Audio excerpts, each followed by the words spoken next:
Hello everyone. Out here in the garage. It's Saturday, July 6th. Take a moment, say happy 4th of July to everybody. Hope everyone had a good, safe holiday. Enjoying the weekend after. Still pretty hot here, but you know what? It is what it is, and we got stuff to do. So we're out here in the garage working today. We're starting to strip down our 73 Super Beetle, and so we'll take a look at that, where we're at. No major surprises so far, other than, you know, a lot of spiders and stuff like that you find in a car that's been sitting for a long time.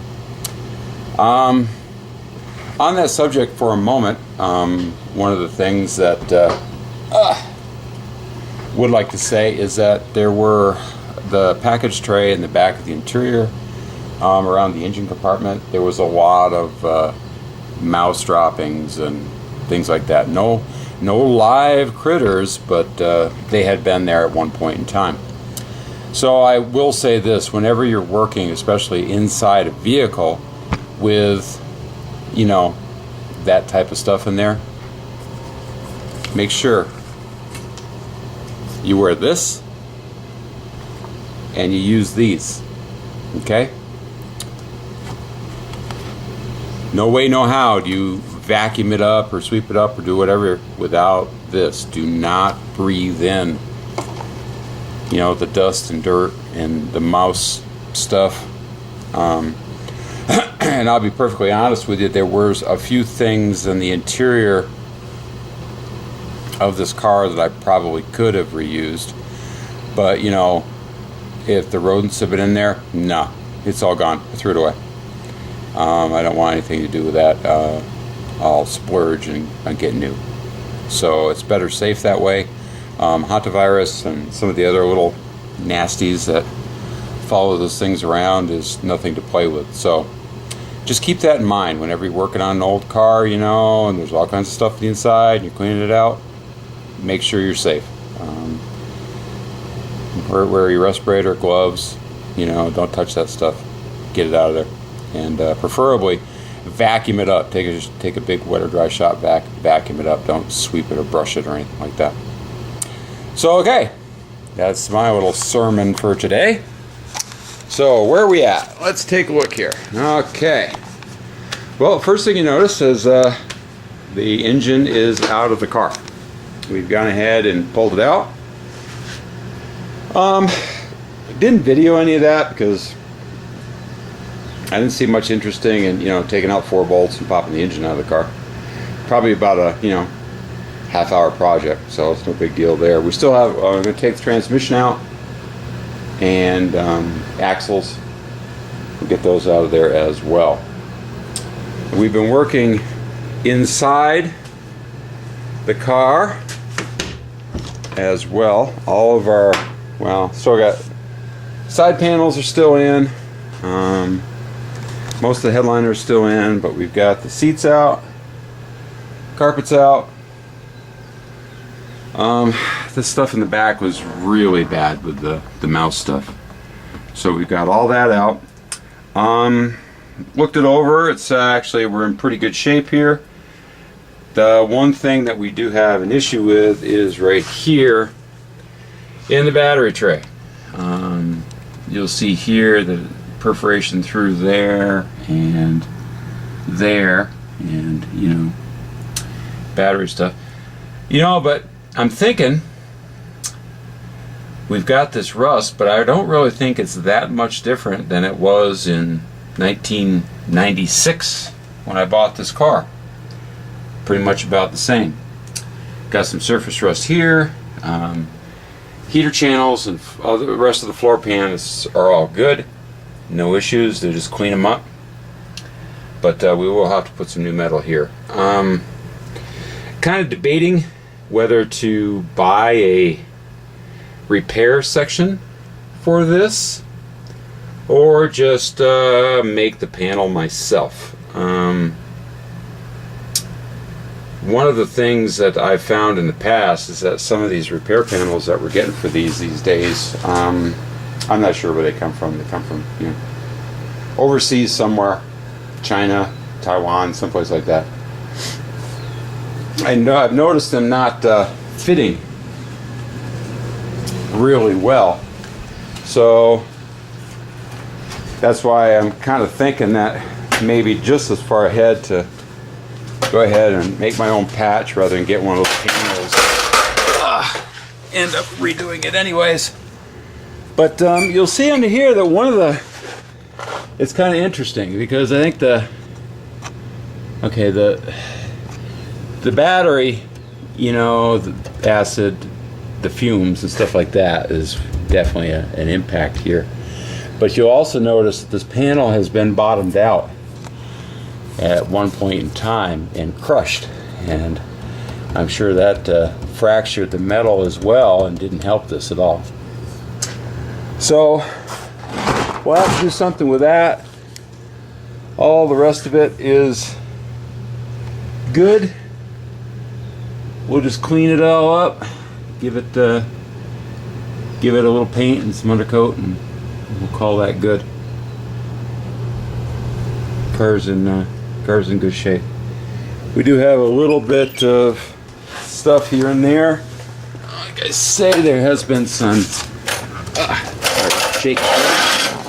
there has been some crash damage at one point in time. We'll look at that. We have this right here, which is a start of perforation through from the inside. These little vents that go in the side, in this area here, Volkswagen sprayed a foam in there, and that's what seals off the engine compartment from the inside of the, I don't know, so you can see it up in there. I don't know how well this is picking it up, but you can see the foam that's up in there. And the problem is what the foam does is the water gets in there. The foam holds the water and it rusts it out. The water stays in there, it's got nowhere to go, so it starts working its way out. The other side seems okay, but this side's got a little bit, so we'll have to do something there. In here, and this panel here is the one, this quarter panel, that's been damaged before. There's some filler in it. I don't think it's filler to the extent of what Ron at the wrecking yard is finding with his Porsche, but we do have some. You'll see in there, hopefully it's picking it up, where they've, the old-fashioned way of drilling a million holes and pulling the panel back out and filling it with putty. So there you have it there. That'll have to be addressed. Everything else is pretty good. We got the fuel tank out. Still gas in it, believe it or not. Smells really nice, but there's still fuel in it. So the spare tire goes here. Fuel tank, of course, goes up there. I did chat with the future owner of this vehicle, and I asked her basically what do we want to do with it, because I'm doing the car, but I'm only going to do it once, so might as well do what she wants. And well, this is what she said that she wanted in the car, is this right here. Okay, this is the Subaru EJ22T 2.2 liter turbocharged engine. She is my daughter for sure. I'm given the choice between a normally aspirated or turbo engine. The one word reply came back, turbo. So we're going to do what she wants, and we'll do what we need to do to get this in the car. This back here is what the issue is with fitment. So we'll have to do something a little different on the inside here. This engine here when I took it out, was a great running engine. Ran really, really well. But it did leak some oil and so forth, and actually it's just sitting here in the engine stand, it's still leaking oil. You can see it on the floor. So we'll have to pull this apart. Well, we'll pull it apart anyways. We'll clean it all up, and we'll get a seal kit for it. We'll reseal it, put it back together, put new timing components, new water pump, put all that new in it so it'll all be fresh and good to go. What we're probably going to have to do is this area right in here is what's not going to fit with the turbo where it is now. So what I'm thinking of doing is I'm going to extend the engine compartment forward. We'll move that forward and take up what was the package compartment behind the rear seat.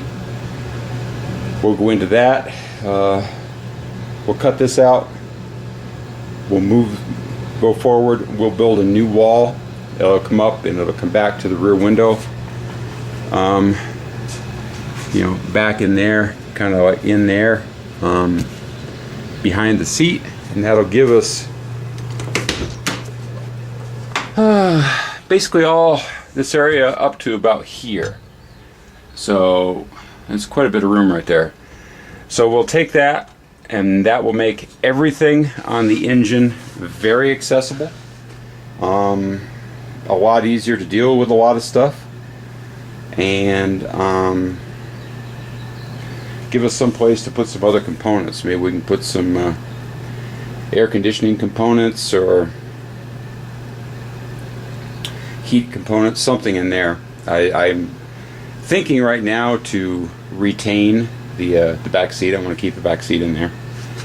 So that's the plan for there. And on the subject of making this easier, the other thing that we're going to do is we're going to take this rear apron that's now welded into the car here and here on both sides down through, and we're going to take the fenders off.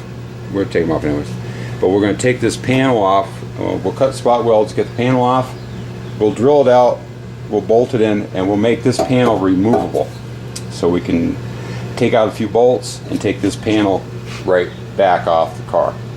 That will make accessing all the stuff in here a lot easier and a lot more pleasant to work on. So we'll be doing that. One of the things that we've been thinking about, seeing that our air-cooled car is going to become a water-cooled car, is cooling. I do have the Subaru radiator from the donor car that the engine came from. I have radiator, instrument cluster, that's the downpipe off the turbo, airflow meter, and I've got, well, actually I've got bunches of other stuff as well. So just kind of measuring, that radiator may be a little bit too wide, but one of the things that I'm thinking, I'm going to have to really check it out. This is where the spare tire goes, up in here. So one thought is that, seeing that we already have these here, that's open into the front right here. You can see that opening. Okay. And you know, I've always kind of wondered why this is here, why they would put that in, but I did a little research online, and apparently there was some kind of air conditioning thing in some Volkswagens that use that air intake, probably for the AC condenser, something like that. But anyways, we have that opening, so let's utilize that opening. And what I'm thinking of doing is removing this section here, taking this out, and along about in here somewhere we can stand our radiator down in there as somewhat of a, you know, angle it back a little bit, get our fans on the back side, and that will be for our radiator. We have our air intake down here, and we shouldn't have to have any modifications to the hood or deck lid or trunk lid, whatever you want to call this. We shouldn't have to have any modifications to this at all for air intake, because we're taking it from down there. And the other thing that I'm thinking, I'm not really sure on this, is when we get our radiator in, I was thinking of positioning the radiator as far forward as we can and getting it in, and leaving enough space right here still for the spare tire. Just we'll make a rack that the spare tire can actually stand up here in front of the fuel tank, and make it work that way. So that's kind of what the thought is right now. Of course, you know, different thoughts, comments, whatever, are always appreciated. The next thing we're going to have to do, of course, if we have our, we're going to have to run our, you know, if we do air conditioning, we'll have to run our air conditioning lines up here. We'll have to, we're going to have to run 2 pipes up here for coolant in and out of the radiator. We'll have the actual a catch can cap tank type thing in the back of the car at the highest point of the system to facilitate filling and so forth. And one of the things I'm not really sure of is I've seen the pipes all different kinds of ways. The people that have done this type of conversion, I've seen rubber hoses that have been ran the length of the car. I've seen stainless steel pipe ran the length of the car. I've seen exhaust pipe ran the length of the car up underneath. I've seen copper pipe ran the length of the car up underneath. I'm not 100% sure what would be the best material to use for the coolant lines. So any comments or thoughts that you have on that, you know, put them down in the comment section on the bottom. I would hear what you guys think. I'm kind of thinking that copper, for some reason I have it in my mind that copper might be the way to go, the best idea. But, you know, I'm not really sure. So I don't like the idea of rubber hoses under the car. I would prefer to have something metal, and we'll have to check it out. I'm not really sure. What I've seen is people just run it along the bottom channels of the car, you know, like behind the running boards where the bolts are for the body and the pan. They'll run the tube along there on either side, and that's fine, I guess. But I would think it'd be a little bit more protected, if possible. It may not be. I gotta we'll get the transmission out, and we'll get a look up in there and see what we're dealing with. But my thought is if we could run the tubes down the center tunnel in the pan, inside the tunnel, that would be the best place for it. They would be protected, you know, from bottoming out and stuff like that, and up out of the way. And I would think that would be a better place for them. I'm just not sure about how easy it is to access that stuff. So I'll have to check that out. That's about it. I'm going to keep on pulling stuff apart and get it all torn down. I'll get that panel out, the apron off in the back. We'll make that removable, and we'll start maybe mocking up our engine a little bit, seeing how things are going to fit. I think we're going to go with the adapter plate kit from Kennedy Engineering. It comes with the plate for the engine hardware, and it also comes with a modified flywheel that will bolt to the Subaru crankshaft, but the flywheel actually has the ring gear on it that we still use the Volkswagen starter. So I think that's what we're going to do there. Pretty nice kit, complete. It probably use I don't know, 200 millimeter volkswagen clutch in it, and I'm gonna go with the transaxle that's in the car, the transmission. We'll give it a shot. If it doesn't hold up, it doesn't hold up, but I think it's worth a try. Research that I've done, from what I can tell, the 1303, which is what this car is, 1303 Volkswagen transmission, was rated for roughly 150 horsepower. And the Subaru engine over there from the factory, that particular one, was 161 horsepower and 181 foot-pounds of torque. So it's right there. So I'm kind of thinking, you know what, and this car isn't going to be hammered on severely, so I think we'll probably be okay with this gearbox. We'll take it out, we'll clean it out, we'll get a new paper kit, gaskets, and we'll get all new CV boots. We'll change all those, freshen all that up. The transmission in the car was never an issue, worked fine. The axles were fine. Like I say, a lot of this, other than the engine, this car was basically, I mean, not a problem. We didn't have really problems with anything. The biggest thing now is just that every piece of rubber on the car is petrified, and you just touch it and it disintegrates. So we'll strip it all out of there,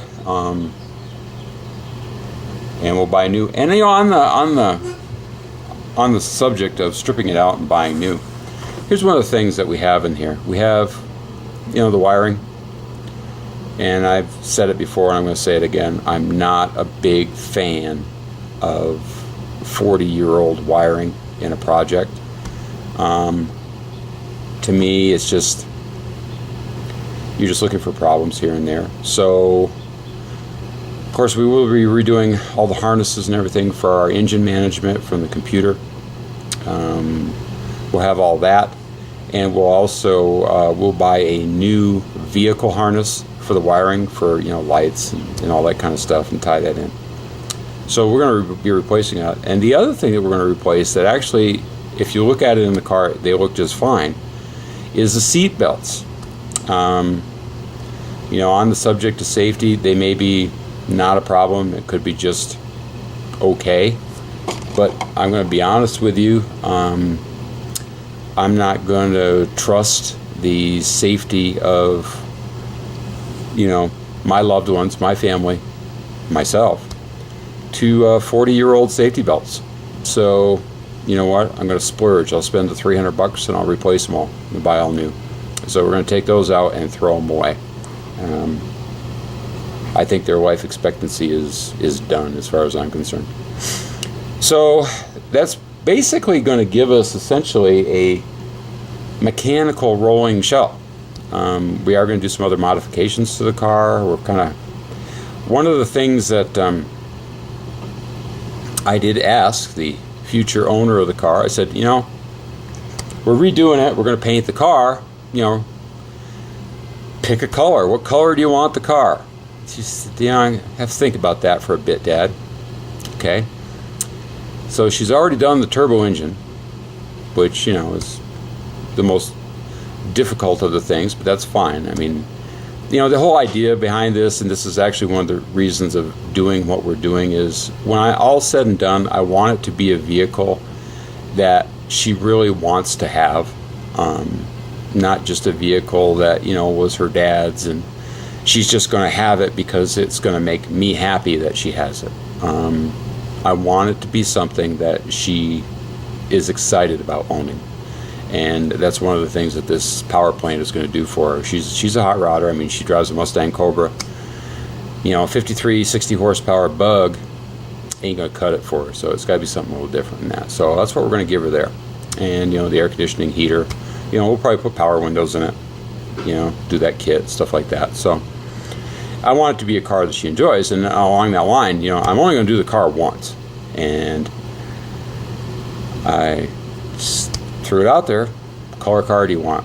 And, you know, just hoping in the back of my mind that seeing it's going to be a number of years, hopefully, before I actually sign the title over to her, that she'll pick a color that, you know, I can live with.